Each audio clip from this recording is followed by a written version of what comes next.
Greetings from the apocalypse. I had a few questions this week from students about working in different metals. And there's a lot of misconceptions, so I thought I'd talk to you all a little bit about how metals are the same and how they're different, and so a few little things you need to know about switching in between. The most important thing to remember is that different metals, as far as like copper, brass, silver, gold, right? They're different. Like if you knew 4 siblings in a family, right? They all have their own little personality, their own little quirks, but they're still quite a bit the same. That's kind of how metals are. A lot of times people, I'll show a technique or something in gold, or in silver or whatever, and they'll say, but I work in, brass, or I work in gold, whatever it is. And the thing is, really, metals are not very different. They have little personality differences, and they do have things, very specific skills, like granulation, for example. Like granulation in 22 karat gold is a little bit different than granulation in fine silver.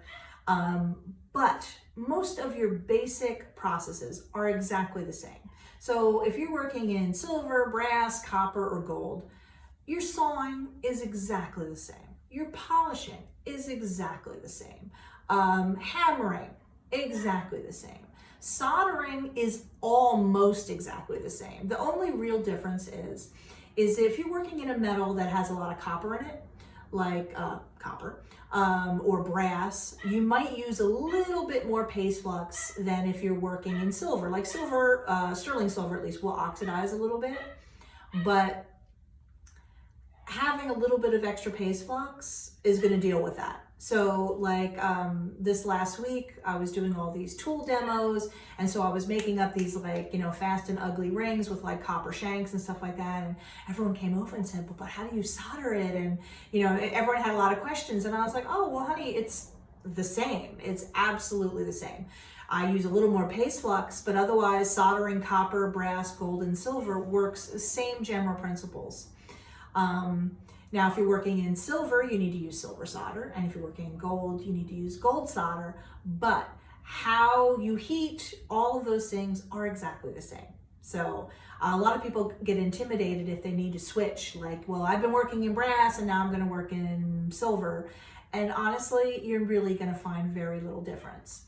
And again, the alloys that have more copper in them will be a little more physically hard. So if you're shaping something in brass, it's going to take a lot more, elbow grease than something in a higher carat in gold. But how you hammer it and everything, it's all exactly the same. So my main message is, although there are small differences, you don't need to treat them that differently. So you don't need to really stress out if you're like, oh, I've been soldering in brass and now I'm going to solder in silver or whatever. It acts pretty much the same. So another little tidbit, if you're combining silver and gold in a project, which is very common, because a lot of times, I love working in gold and all, but it's crazy expensive. And a lot of times, really, you just need a little gold to, kind of make the whole thing pop. It's very common to do a big silver shank and a gold bezel, or a big silver whatever, and some little gold elements. When you're combining gold and silver together, you have to use silver solder. The basic principle is you use the solder of the lower melting of the metals, which generally speaking is the silver.